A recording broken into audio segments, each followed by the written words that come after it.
안녕하세요. 저는 대학교 때부터 만난 남편과 결혼 생활 4년을 채우지 못하고 이혼하게 된 30대 여자입니다.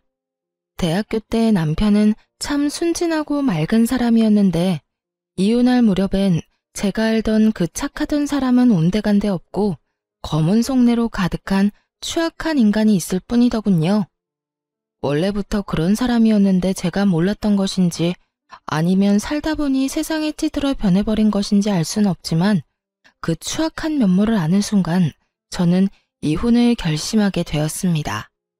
저의 결혼 생활부터 이혼까지 긴 이야기가 될 수도 있지만 함께 들어보실래요? 저와 남편은 앞서 말했듯이 대학교 때부터 만난 사이였어요.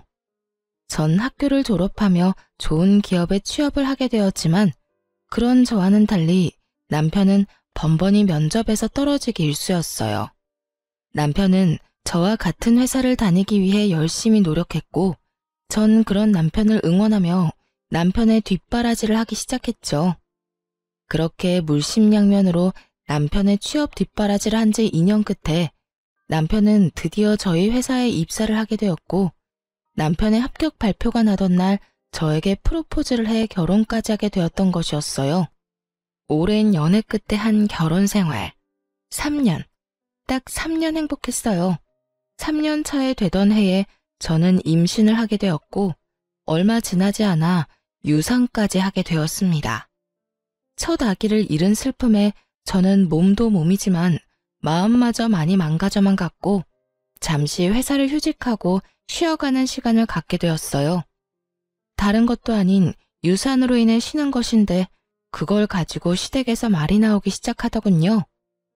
요즘은 맞벌이 해도 먹고 살기 힘들다고들 하던데 그렇게 쉬어도 되니? 저 이제 일주일 쉬었어요, 어머님. 그리고 쭉 쉴 거 아니고 어느 정도 회복되면 복직도 할 거고요.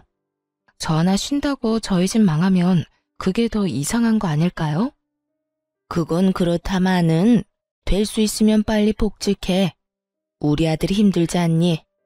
일주일이든 한 달이든 너는 이렇게 쉬면서 우리 아들 돈이나 펑펑 쓸 텐데 우리 아들만 밤낮 없이 고생하면 너무 불공평하지 않니? 원래 저의 도움으로 남편이 좋은 회사에 취업까지 하게 되었다며 저에게 잘 대해주던 시모였는데 제가 잠시 쉬게 되니 남편 돈으로 호의호식한다며 탐탁치 않아 하는 속내를 감추지 않고 표현하더군요. 남편이 취업을 준비하는 그 시간 동안 돈과 시간을 아낌없이 투자했던 저에게 그런 말을 하니 황당하기도 하고 섭섭하기도 했어요. 하지만 그 당시엔 제가 한마디를 하면 10마디, 20마디로 돌아오는 시모의 잔소리에 대꾸할 여력이 없었기에 그냥 대충 상황을 얼버무리며 넘어가곤 했습니다.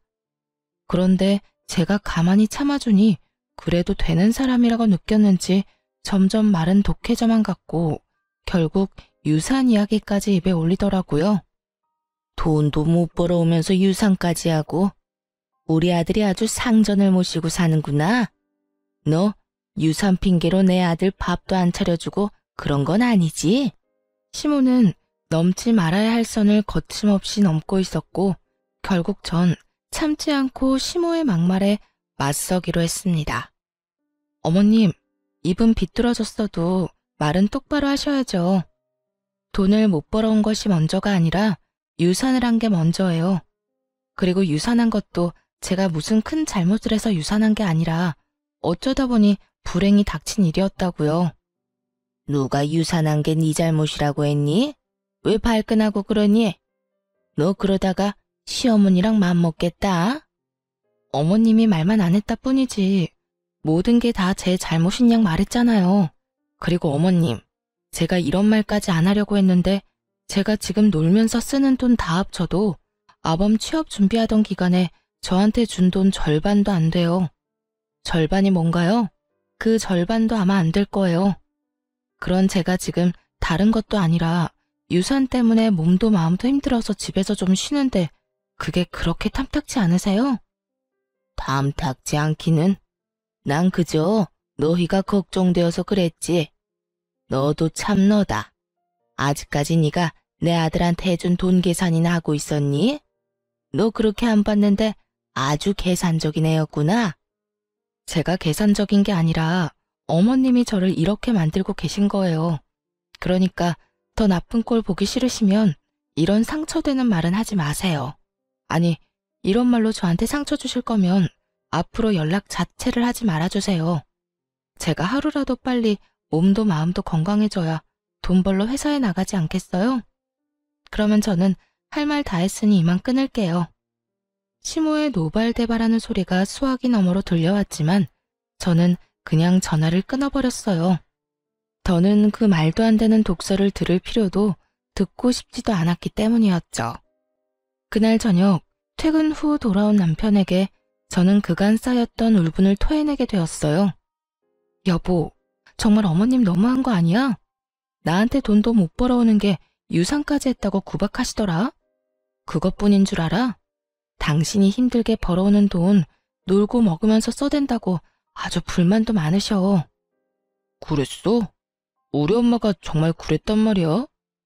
아, 내가 진짜 당신 볼 면목이 없다. 내가 미안해. 정말 미안해. 당신이 나한테 어떤 사람인데 그런 말을 듣게 해서 미안. 당신이 잘못한 것도 아닌데 사과는 됐고 다신 어머님이 그런 말 나한테 하지 않게만 해줘. 당신이 잘 말 좀 해달란 말이야. 그래, 알겠어. 내가 엄마한테 다신 그러지 말라고 신신당부할게. 남편이 사과도 했고 시모가 다신 그러지 못하도록 잘 말하겠다기에 이를 키우지 않고 그냥 넘어가기로 했습니다. 그런데 시모가 정신을 차리지 못한 것인지 집으로 찾아오며 저를 괴롭히기 시작하더군요. 막상 찾아와서는 무언가 시킨다거나 말을 심하게 한다거나 피해가 되는 행동을 하진 않았지만 좋지 않았던 일도 있었던 터라 시모가 오는 자체가 불편한 건 사실이었어요. 하지만 그렇다고 해서 오는 사람을 아무 이유도 없이 못 오게 막을 수도 없는 노릇이었기에 적당히 시모와 시간을 보내고 돌려보내곤 했었죠. 그러던 어느 날 일이 터지고야 말았죠. 그날은 잠시 외출했다가 퇴근하는 남편을 만나 집으로 돌아온 날이었죠. 집에 들어서니 시모 혼자 집을 아주 엉망진창으로 만들어 놓고선 저희를 기다리고 있더라고요. 제 집처럼 밥도 잘 챙겨 먹었는지 설거지도 쌓여 있었고요. 주인 없는 안방에서 잠도 잤는지 이불도 헝클어져 있었죠. 처음 5초가량은 이게 도무지 무슨 상황인지 판단 자체가 서지 않더군요. 그것도 잠시 시모의 웃으면서 왔냐는 말에 정신이 차려지며 상황 파악이 되었고 곧바로 남편을 쳐다봤어요. 문을 열어줄 사람이 없는데 시모가 집에 떡하니 들어와 있다는 것은 분명 남편이 비밀번호를 알려줬을 거란 확신 때문이었죠. 하지만 제 눈빛을 읽은 남편은 손사래까지 치며 아니라고 억울함을 호소하기 시작하더군요. 나 진짜 아니야. 난 엄마한테 비밀번호 같은 거 안 알려줬어. 내가 미쳤다고 그런 걸 당신이랑 상의도 없이 알려줬을까봐. 남편은 절대 아니라며 손사래를 계속해서 치고 있었고 그럼에도 제가 남편을 계속 보고 있으니 시모가 나서 자초지종을 설명해 주더라고요. 괜히 우리 아들 잡을 필요 없다. 우리 아들 말처럼 나 비밀번호 누르고 들어온 거 아니다. 저번에 왔을 때 보니까 마스터키가 수납장 안에 있길래 내가 미리 챙겨놨어. 오늘도 그걸로 열고 들어왔어. 그러니까 내 아들 좀 그만 쳐다보려무나. 그러다 귀한 우리 아들 얼굴 뚫리겠어. 시모는 자신이 어떤 짓을 한지도 모르는 채 당당한 태도였고 전 점점 화가 치솟고 있었어요. 제 표정은 점점 굳어져만 갔고 표정이 굳어지면 굳어질수록 남편은 제 눈치를 살피느라 바쁘더라고요. 시모는 그런 남편의 모습에 화가 난다는 듯 저에게 삿대질까지 하며 애먼 저를 잡아대기 시작하더군요. 넌 도대체 평소에 우리 아들을 얼마나 쥐잡듯이 잡아댔으면 저렇게 네 눈치를 보는 거야? 너 혹시 내 아들 숨도 못 쉬게 잔소리 퍼보면서 사는 거니? 그런 거야? 시모는 저에게 득달같이 따져묻기 시작했고 전 그런 시모의 모습에 인내심이 바닥을 치는 소리가 들려오더군요. 어머님, 이 상황엔 평소 제가 잔소리를 하든 말든 그런 것과는 상관없이 제 눈치를 살펴야만 하는 상황이에요. 저희도 없는 집에 그것도 시어머니가 허락도 없이 마구잡이로 들어와서 집 꼴을 이렇게나 엉망진창으로 만들어놨는데 남편이 제 눈치를 살피지 제가 남편 눈치를 살펴야 할까요? 허락? 내가 지금 허락도 없이 너희 집에 들어와서 기분이 나쁘다. 이거니 지금? 네, 좋을 리는 없잖아요. 그러니까 가지고 가신 마스터키 당장 주시고 다신 이러지 마세요. 앞으로 오시려거든 연락하고 오라고요. 저는 시모가 허락도 없이 가지고 간 마스터키를 돌려달라고 했고 시모는 절대 싫다고 하며 들고 있던 마스터키를 가방에 쑥 넣어버리더군요. 내가 왜? 난 절대 못 준다. 여긴 우리 아들 집이야. 우리 아들 집에 내가 오겠다는데 네가 무슨 권리로 나를 오지 못하게 하는 거야? 시모의 입에서 권리라는 단어가 나오는데 정말 기가 막히더라고요. 저와 남편이 마련한 집에 도대체 어떠한 이유로 시모가 권리를 주장할 수 있는 것인지 여러분은 이해가 되시나요? 텔레비전에서나 보던 개념 집 나간 시모를 실시간으로 눈앞에서 보고 있는데 정말 황당함 그 자체였어요. 지금 저한테 권리를 따지고 드는 거예요? 이 집, 저랑 남편이랑 정확히 반반 내고 마련한 집이에요. 그러니까 권리가 있다면 어머님보다 제가 더 있지 않겠어요? 전 어머님이 이런 식으로 허락도 없이 들락날락하는 거 너무 싫습니다. 그러니 키 당장 주세요. 싫다고 분명 말했다. 그러면 이렇게 하면 되겠네. 네 말대로 절반은 네 집, 절반은 내 아들 집이니 앞으로는 들어와서 절반만 사용하면 되지 않겠어? 그러면 됐지? 지금 그걸 말이라고 하세요? 집이 무슨 사과도 아니고 반쪽 딱 가른다고 그게 딱 갈라지나요? 우길 걸 우기세요, 제발. 아무리 어머님이라고 해도 아무도 없는 집에 이렇게 마음대로 들어오는 거 너무 무례한 행동이라고요. 무례? 너 가족끼리 말이 너무 심한 거 아니니? 다른 사람도 아니고 네 남편 엄마야 내가. 그런 내가 내 아들 집에도 마음대로 못 오면 어딜 마음대로 가라는 말이야? 어딜 마음대로 가기는요. 어머님 집 있잖아요. 거기나 마음대로 다니시고 저희 집엔 이런 식으로 마음대로 오지 마세요. 감정이 격해진 시모와 저는 언성까지 높이며 싸우게 되었고 점점 더 심각해지자 남편이 시모를 끌고 집에서 나가더라고요. 그렇게 시모가 가고 난 후 전 곧바로 사람을 불러 도어락 자체를 바꿔버렸어요. 그렇게 해도 화가 가라앉지 않아 씩씩거리고 있는데 시모를 시댁에 데려다주고 돌아온 남편이 바뀐 도어락을 보며 쭈뼛쭈뼛 입을 떼기 시작하더라고요. 꼭 이렇게까지 해야 해? 너무 과하지 않나 싶은데. 전 기가 막혀 콧방귀를 끼며 하나도 치우지 않아 여전히 엉망인 집을 가리키며 쏘아붙여 주었죠. 과한 건 내가 아니라 어머님이야. 입장 바꿔서 생각해봐. 어머님이 아니라 우리 엄마가 집 키를 허락도 없이 가지고 가서 시도 때도 없이 들락날락거리면 당신 같으면 어떤 기분일 것 같은데? 이래도 내가 과한 처사라고 생각해? 남편은 깊이 생각해 볼 것도 없이 그건 싫었는지 미간을 찌푸리며 아무런 말도 하지 않고 있었고 전 그런 남편에게 더 단호하게 한마디 해주었어요. 어머님 말리지 못할 것 같으면 아무런 말도 하지 마. 나 지금 당신이 생각하는 것보다 훨씬 더 많이 화났으니까. 전 다른 건 몰라도 아무도 없는 집에 시모처럼 당연하다는 듯 오가는 행동은 이해할 수도 이해할 생각도 없었으므로 더욱 단호하게 대처하기로 한 것이었어요. 다음 날 제 예상과 같이 시모는 다시 저희 집을 찾아왔고 그날은 제가 외출을 하지 않고 집에서 시간을 보내던 중이었어요. 밖이 어수선하다 싶더니 아니나 다를까 시모는 벨도 누르지 않고 문을 열려고 하고 있었고 한참을 문과 실랑이 하던 시모는 그제야 도어락이 바뀌었다는 걸 알았는지 큰 소리의 욕설과 함께 통화하는 소리가 들려오더라고요.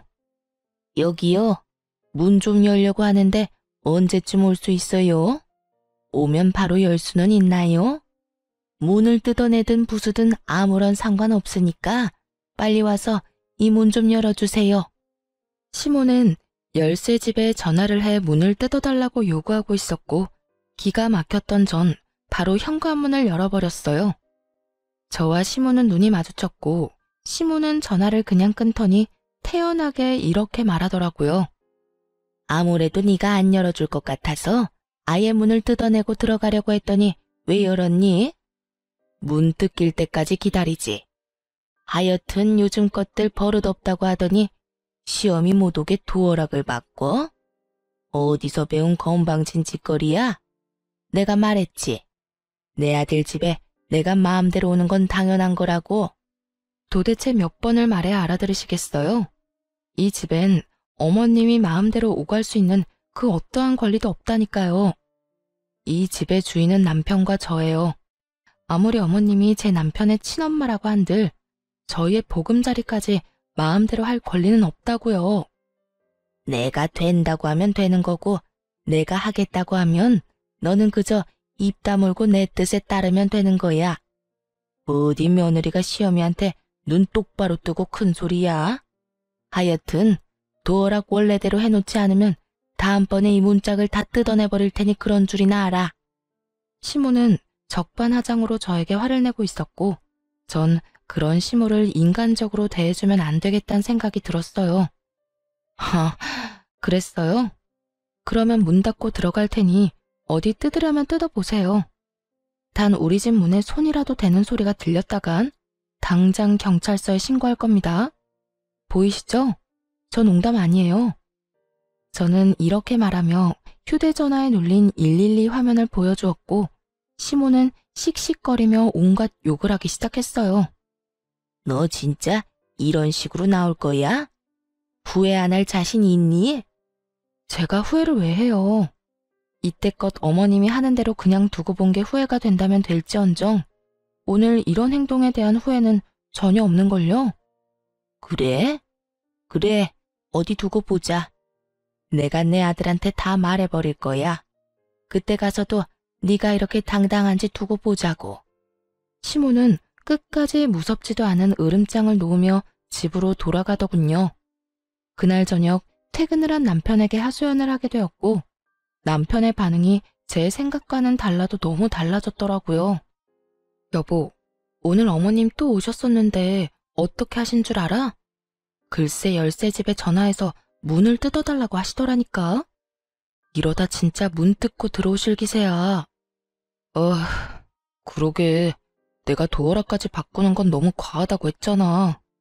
엄마도 잘한 거 없지만 당신도 마찬가지야. 그래도 우리 엄마인데 경찰까지 들먹이면서 쫓아냈어야 했어.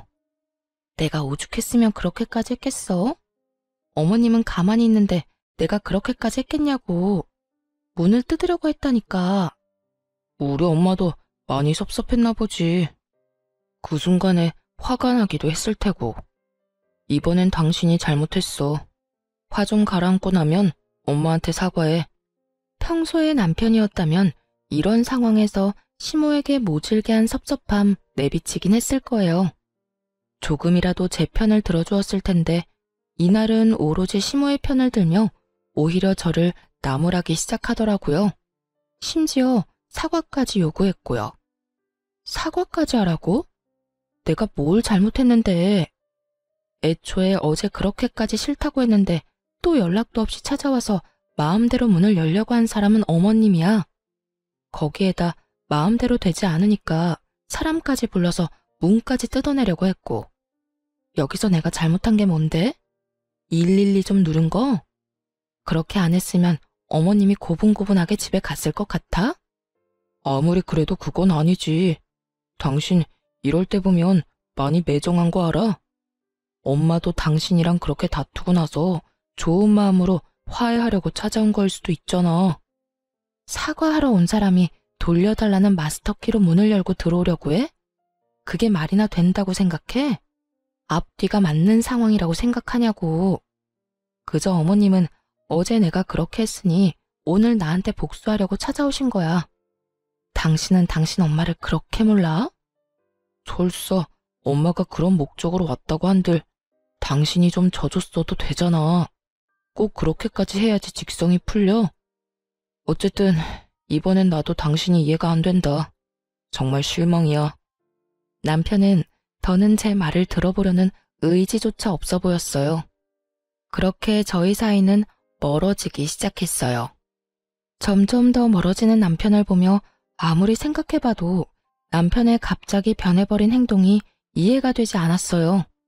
객관적으로 생각해도 아무도 없는 아들 집에 마음대로 문 따고 오가려고 하는 시모가 잘못한 것이 분명한데 남편의 일방적으로 치우친 행동이 이해가 되지 않았죠.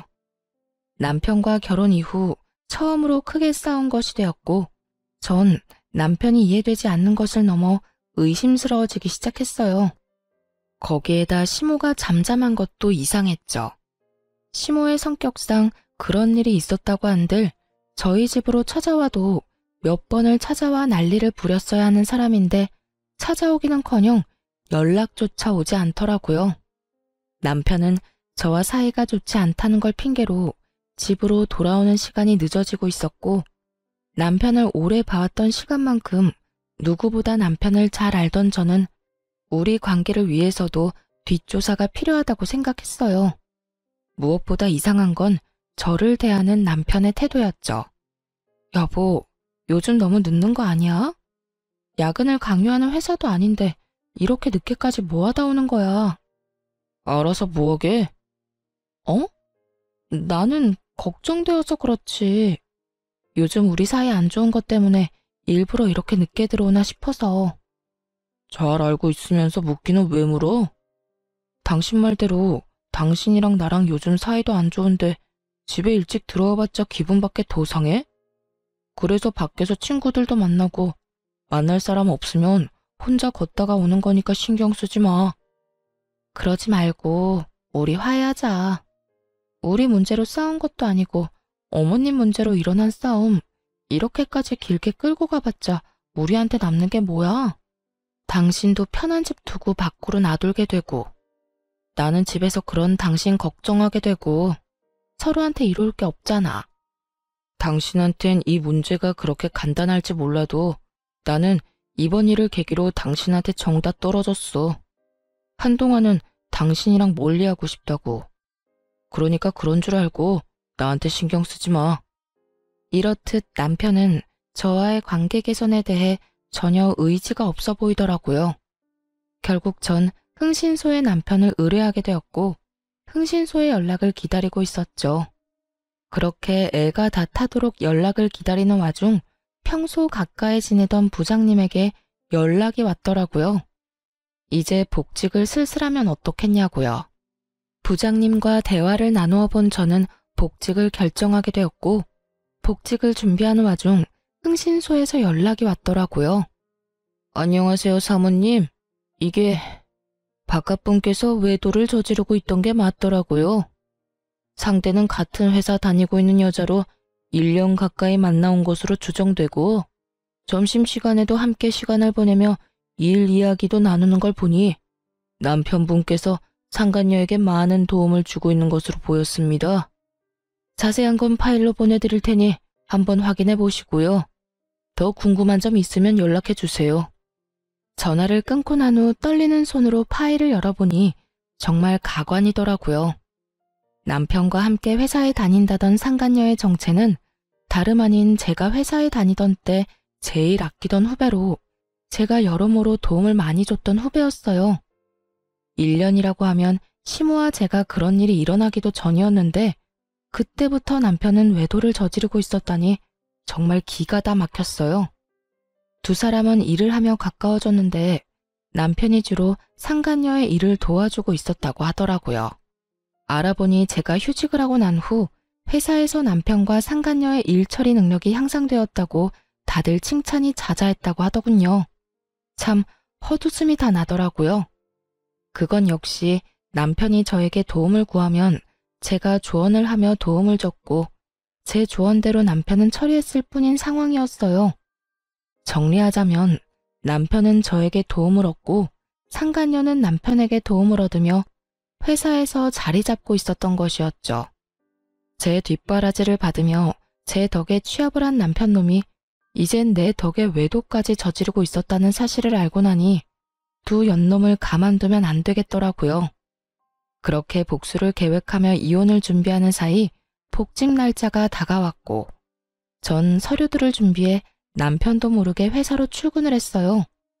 출근을 하니 회의실에서 남편이 발표를 하고 있더군요. 1년을 이끌어갈 신규 사업 기획에 대해 발표하고 있었는데 전 그 회의실로 지체하지 않고 들어가 그 회의를 멈춰버렸죠. 잠시 멈추시죠? 갑작스러운 저의 등장에 남편은 크게 당황한 눈치였고 상간녀 역시 저와 남편의 눈치를 살피느라 바쁘더군요. 전 오래전부터 준비한 자료들을 직원들에게 보여주며 준비한 말을 꺼내기 시작했어요. 애초에 이건 제가 오래전부터 준비했던 아이디어인데 왜 차대리가 발표를 하고 있는 걸까요? 차대리, 이유가 뭘까요? 그래요. 부장님이 갑작스럽게 연락이 와 복직을 권했던 이유는 다름 아닌 이것 때문이었어요. 남편은 저도 모르게 제 노트북에서 제가 오랜 시간 동안 공들여 기획 중이던 아이디어를 마치 본인의 아이디어인 양 회사에 제출했고 제가 이 아이템을 구상하던 당시 함께 머리를 모았던 부장님이 저에게 연락을 줬던 것이었죠.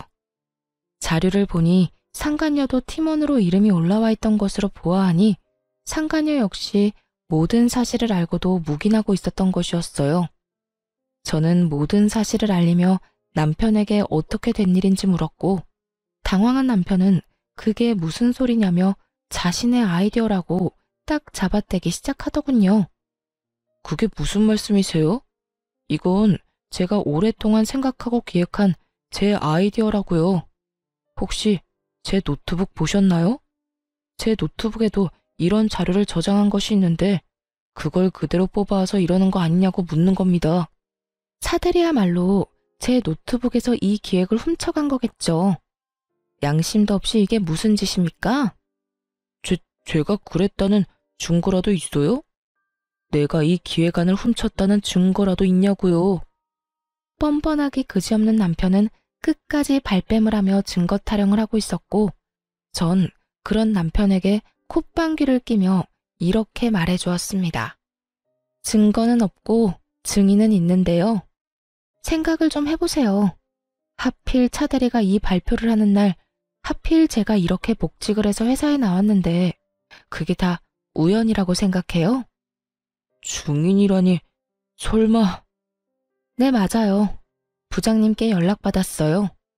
저하고 부장님이 함께 기획하던 아이디어인데 차대리가 떡하니 차대리 이름 붙여서 기획서 올렸다고요. 그러니 내가 편안히 쉴 수가 있었겠어요? 그게 부장님이랑 짜고 거짓말하는 걸 수도 있잖아요. 두 사람 워낙 친하니까 나 물먹이려고 거짓말하는 건지 어떻게 알아요? 다들 믿지 마세요. 이건 전부 거짓말이라고요. 남편은 끝까지 이상한 소리를 해대고 있었고 그때 프로젝트를 진행하게 되면 함께하려 했었던 직원들이 나서주기 시작했어요. 저도 증인이에요. 저도 그 프로젝트 시작하게 되면 참여할 수도 있다고 기획안이랑 다 살펴본 적 있거든요. 그래서 차 대리님이 이 기획서로 발표하실 때 이상하다 하긴 했어요. 저도요. 저 역시 기획안 본 적 있어요. 여러 사람이 제 말에 힘을 실어주고 있었고 남편은 더는 우길 수가 없다 싶었는지 붉어진 얼굴을 하고선 저를 회의실 밖으로 끌고 나와버리더군요. 당신 내가 잘 되는 게 그렇게나 꼴보기 싫었어? 아무리 그래도 그렇지 이건 너무하잖아. 당신이 이딴 식으로 나오면 내가 앞으로 회사 생활을 어떻게 해? 좋은 게 좋은 거라고 당신 노트북에서 묵혀 없어질 바엔 나라도 이렇게 꺼내주면 오히려 고마워해야 하는 거 아니냐고. 남편은 말도 안 되는 개소리를 참 뻔뻔하게도 내뱉더군요. 그리고 이 일이 잘 됐으면 내 진급은 따놓은 당상일 텐데 그렇게 됐으면 나만 좋아? 당신도 좋았을 거 아니야. 부부는 일심동체라고. 내가 좋아지면 당신도 당연히 좋아질 텐데 당신 때문에 다 망쳤잖아. 그나마 남아있던 미운 정마저 다 떨어져 나가는 느낌이 다 들더라고요. 야, 너 지금 이상한 생각을 하고 있는가 본데 그게 네 머리에서 나온 거 아니고 내가 몇 달을 고심해서 구상해낸 내 아이디어야. 그런 걸 훔쳐가서 네 거인 거 마냥 발표까지 하다 들킨 주제에 뭐? 나 때문에 다 망쳐? 정신 좀 차려. 아무리 부부 사이더라도 남의 아이디어 훔쳐가는 건 하면 안 되는 행동이야. 넌 초등학교 졸업도 못했니? 이런 건 초등학생 때 다 배우지 않아? 뭐야? 너 말 다 했어? 넌 그게 남편한테 할 말이야? 남편은 개뿔? 잘 들어. 내가 100번 1000번 양보해서 이해한다고 한들 그건 네 말처럼 네가 내 남편이고 우리가 부부 사이일 때나 이해 가능한 거야. 우리는 앞으로 부부 사이가 아닐 테니까 난 절대 이 일 그냥 넘기지 않을 테고 말이야. 뭐? 지금 나랑 이런 일로 이혼이라도 하겠다는 거야? 이혼이 그렇게 마음처럼 쉬운 줄 알아? 그리고 나야 남자니까 이혼해도 상관없다고 쳐도 당신이 이혼녀 딱지 괜찮겠어? 앞으로 잘 살아나갈 자신 있냐고. 남편은 주제에 저를 깔보며 이깟일로 무슨 이혼까지 하냐며 콧방귀를 뀌고 있었고 전 그런 남편을 향해 가방 속에 넣어뒀던 외도 증거들을 뿌려주었어요. 바닥엔 남편과 상간녀의 다정한 모습이 찍힌 사진들이 나뒹굴기 시작했고 그 순간 타이밍도 좋게 회의실에서 사람들이 쏟아져 나오더라고요. 바닥에 떨어진 외도 증거 사진들을 본 사람들은 저마다 놀람의 탄성을 자아내기 시작했고 상간녀는 자신의 얼굴이 찍힌 사진들을 급하게 주우며 고함을 질러대더군요. 보지 마세요. 보지 말라고요. 선배, 이게 뭐예요? 정말 너무한 거 아니에요? 이런 걸 이렇게 공개적으로 뿌리면 어떻게 하자는 거예요? 왜? 부끄러운 건 아니? 불륜이나 저지른 주제에 부끄러운 건 아냐고. 저 역시 상간녀를 향해 고함을 질러버렸고 상간녀는 사진을 줍다 말고 자리에 주저앉아 더 큰 소리로 고함을 고래고래 질러대더라고요. 우리 사이에 꼭 이렇게까지 해야 했어요? 꼭 이렇게까지 끝장을 봐야 했냐고요. 굳이 이렇게 하지 않아도 되는 일이잖아요. 우리 사이? 그래, 우리 사이 좋았지. 나도 널 아꼈고 너도 날 잘 따랐고. 그런데 그런 우리 사이를 끝장낸 건 내가 아니라 너랑 내 남편이지 않니? 우리가 부부 사이라는 걸 회사 내에 모르는 사람이 없는데 네가 몰랐을 리도 없을 거고 몰랐다고 한들 유부남이랑 놀아난 주제에 무슨 낯짝으로 큰 소리야? 양심이 없는 거야? 아니면 그 얼굴 철판이 두꺼운 거야?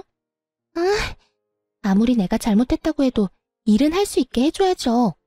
회사에서 이런 식으로 다 밝혀버리면 앞으로 회사 생활은 어떻게 하라고요?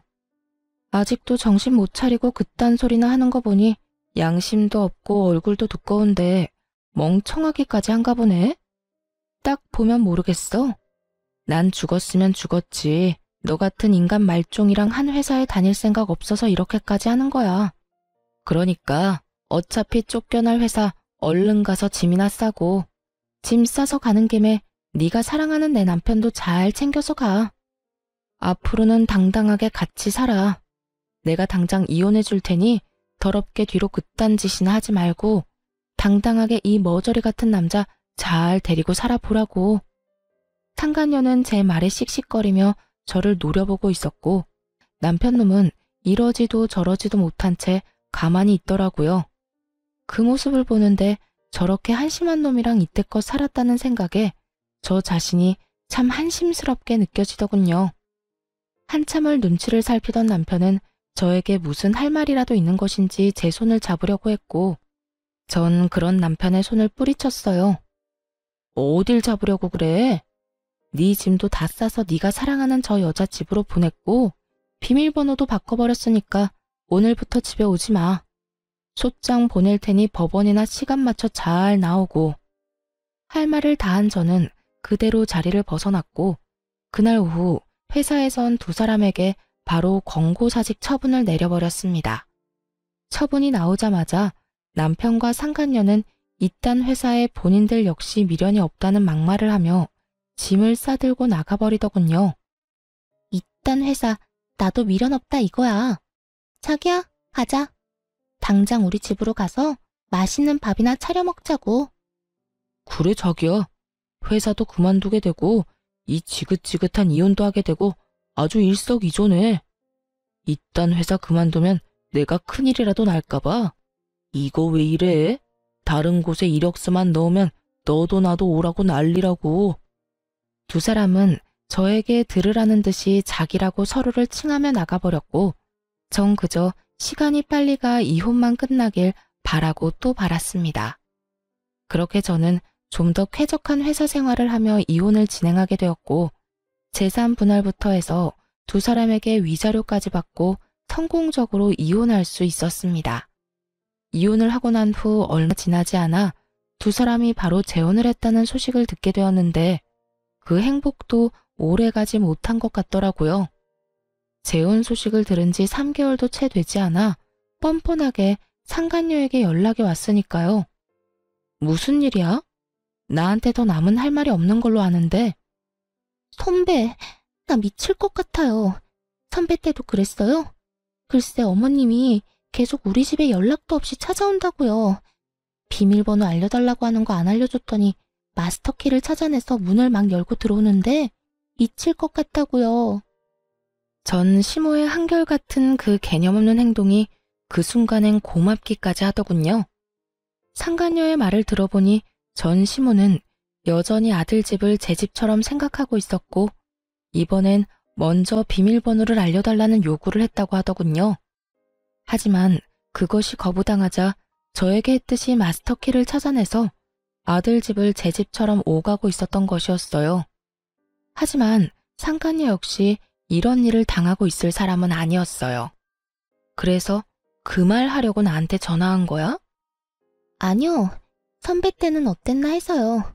어찌되었든 전 당장 어머님이랑 인연 끊고 살자고 했어요. 아니, 어떻게 그런 어머님이랑 왕래하면서 살겠어요? 내 아들 집이니 내 마음대로 오가겠다는 말이 요즘 세상에 가당키나 한 말이냐고요. 제가 당장 영 끊지 않으면 이혼이라고 하니까 2번 이혼은 싫은지 인연 끊겠다고 하더라고요. 전 남편은 2번의 이혼은 싫었는지 그렇게나 죽고 못 살던 전 시모와의 인연을 끊겠다고 했고 상간녀는 자랑과 하소연을 오가며 그간의 모든 이야기를 다 풀어놓을 기세로 말하기 시작했어요. 그래서 할 말이 뭔데? 왜 전화까지 해서 묻지도 않은 네 사생활 이야기를 늘어놓는 거야? 그게 막상 이렇게 되고 나니까 하소연할 데가 없더라고요. 생각나는 사람은 선배밖에 없고 회사에서도 선배였지만 이 집안 생활에서도 선배잖아요. 그래서 이것저것 궁금한 게 많더라고요. 말이 나왔으니까 물어보는 건데 저 인간 저희 다니던 회사의 취업은 어떻게 한 거예요? 아직까지 취업도 못하고 집구석에서 놀고 있어요. 저는 임신까지 덜컥 해버려서 취업도 안 되고요. 정말 이러다가 미쳐버릴 것 같아요. 무슨 남자가 능력이 없어도 저렇게까지 없을 수가 있는지. 요즘 새삼 저딴 놈 데리고 산 선배가 대단하다는 생각이 다 든다니까요. 상간녀는 여전히 제가 본인을 아끼는 선배라 생각하고 있는 것인지 할 말 못할 말 구별도 하지 못하고 그저 입에서 나오는 대로 하소연을 하고 있더군요. 야, 내가 가만히 들어주니까 계속해도 되는 줄 아나 본데 적당히 좀 해. 나 네가 데리고 사는 남자 전부인이야. 네 인생 네가 꼬아놓고선 누구한테 전화해서 하소연질이야? 네 인생은 네가 알아서 행복하게 잘 살아보도록 하고 다신 이딴 전화도 하지 마. 알겠어? 전 그대로 전화를 끊어버렸고 한동안은 그 인간들을 잊고 살았어요. 그런데 이 지긋지긋한 소식의 피날레를 장식해줄 연락이 전 남편에게서 오더라고요. 저기, 잘 지냈어? 혹시 내 와이프한테 최근에 연락 온 적 있었어? 전 남편은 망설이는가 싶더니 본론을 꺼냈고 전 그런 전 남편에게 비웃음을 지어주며 대답해줬어요. 네 부인을 왜 나한테 찾아? 설마 홀몸도 아닌데 집이라도 나간 거야? 그게... 집사람 유산했어. 대강 아는 것 같으니까 편하게 이야기할게. 나 집사람 때문에 엄마랑 인연까지 끊었는데 그것 때문에 엄마가 화가 많이 났었나 봐. 당신도 알잖아. 우리 엄마가 나에 대한 사랑이 유별난 거. 그런데 그런 아들이랑 며느리 때문에 영까지 끊게 생겼으니 화가 나지 않았겠어? 그래서 하고 싶은 말이 뭔데? 할 말 있으면 빨리 해. 우리가 전화 길게 할 사이는 아니잖아. 그래서 우리 엄마가 화가 많이 났는지 우리 집에는 못 들어오니까 우리 집 근처에서 기다리고 있다가 집사람을 좀 괴롭힌 모양이야. 처음엔 말로 하다가 점점 감정이 과격해지면서 손까지 올린 모양이더라고. 그것 때문에 임신 초기였던 집사람은 유산까지 해버렸고 말이야. 그래서 태어나는 날 데리러 갔더니 도망을 쳐버렸는지 어디에도 없고 연락도 안 돼. 알만한 상황이었어요. 전 시모의 성격에 연을 끊게 만든 상간녀를 가만둘 리 없었고, 그렇지 않아도 아끼고 아끼던 아들이 재혼남이 된 것도 모자라 백수까지 되어서 그렇지 않아도 기회를 엿보고 있었던 터겠죠. 이런저런 감정이 다 섞인 전 시모는 상간녀를 호되게 몰아붙였고, 그렇게 유산까지 하게 된 상간녀는 그대로 살고자 도망을 쳐버린 것이었어요. 그래서 나한테 연락을 한 거야? 혹시나 네 부인이 나한테 찾아라도 왔을까봐? 다 연락해봤는데 다들 모른다고 하길래. 달린 머리로 생각이란 걸 좀 해. 장식용으로 그저 달고만 다니기엔 너무 무겁지 않아? 생각을 해서 활용을 좀 하라고. 너 같으면 네 엄마랑 너 피해서 도망가는데 전 부인한테 연락을 했겠어? 내가 무슨 짓을 할 줄 알고? 아니, 난 혹시나 해서 연락해 본 거야. 당신 잘 지내나 싶기도 하고 겸사겸사 안부나 물을 겸해서 말이야. 내 안부 물을 시간에 너나 똑바로 살아.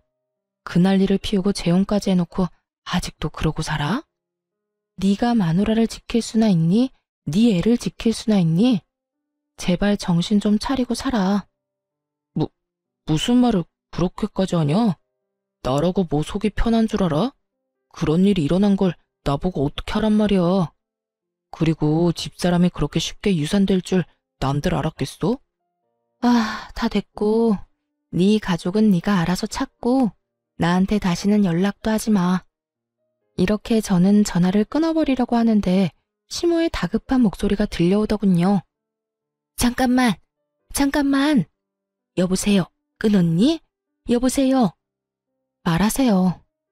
아직 안 끊었네. 대답을 좀 빨리 하면 얼마나 좋니? 난 또 끊은 줄 알았지 않니?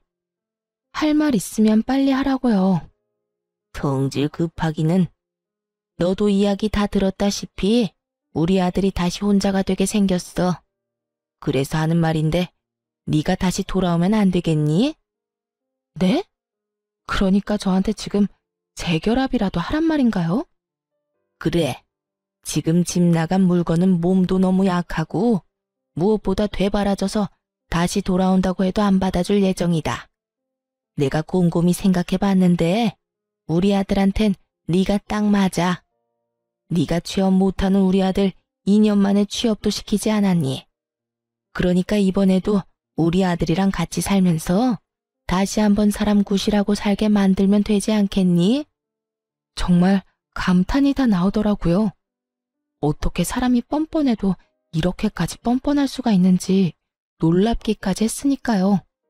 하긴 조강지처였던 저는 3년 만에, 그리고 재혼한 상간녀는 3개월 만에 내쫓았는데 이 정도 뻔뻔해야 가능한 일이었지 않나 싶기도 하더군요. 대답을 목이 빠지라 기다리는 듯 했고 전 그런 전 시모에게 크게 한 방 먹여주기로 했어요. 아줌마, 잘 들으세요. 아줌마 같은 인간이랑 가족으로 다시 엮일 바엔 평생 혼자 살 거네요. 뻑하면 아들 집이 내 집이다 하고 찾아오질 않나. 못 들어오게 하면 문을 뜯어낼 거라고 하질 않나. 그것뿐이에요. 아들하고 며느리 사이의 이간질은 물론이고 이번엔 뱃속의 손주까지 그 손으로 잃게 했다면서요. 그런 아줌마 며느리를 다시 하라고요? 내가 어떻게 이혼했는데 그 짓을 다시 하러 제 발로 가겠어요? 정신 차리세요. 정신 차리는 김에 아들 재혼도 못하게 하고요. 또 누구 인생 망치려고 아들 재혼을 시켜요? 그냥 그 능력도 없는 놈 끼고 평생 사세요. 시모는 입에 담지도 못할 욕을 하기 시작했고 마지막으로 으름장을 놓고 전화를 끊어버렸어요. 아줌마나 아줌마 아들이나 다신 나한테 전화하면 이번에야말로 경찰에 신고할 테니 그런 줄 알고 끊어요. 그렇게 전화를 끊어버린 후 저는 바로 번호를 바꿔버렸어요. 제가 알기론 퇴직금도 저에게 위자료로 주고 신혼집도 빚을 내서 마련한 집일 텐데 빚쟁이가 된 아들을 꼼짝없이 안고 살게 된 전시무나 빚쟁이 백수가 되어버린 전남편이나 인생이 제대로 꼬여버린 상간녀까지 그 앞날이 참 시궁창이었겠다 싶었네요. 그 후 전 회사에 다니며 잘 지내고 있어요. 한동안은 저의 이혼 스토리 때문에 떠들썩하긴 했지만 이젠 시간이 꽤 흘러 그 이야기를 꺼내는 사람은 없네요. 전 올해 진급을 했고 여전히 혼자인 채로 지내고 있습니다. 혼자인 자유를 만끽하고 있다고나 할까요?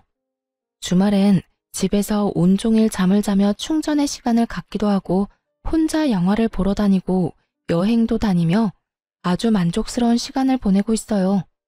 가끔 외로워질 때도 있지만 가끔 느껴지는 그 외로움마저 행복하게 느껴지는 걸 보면 이혼 참 잘했다고 생각하기도 해요. 앞으로도 전 저만의 인생을 위해 살아갈 예정이에요. 더는 누군가를 위해 헌신하는 것이 아닌 제 행복, 제 안위만을 위해 두 번째 인생을 멋지게 살아가 보려고요. 이로써 저의 긴 사연은 끝이 났네요. 긴 글 함께 해주신 분들 감사합니다.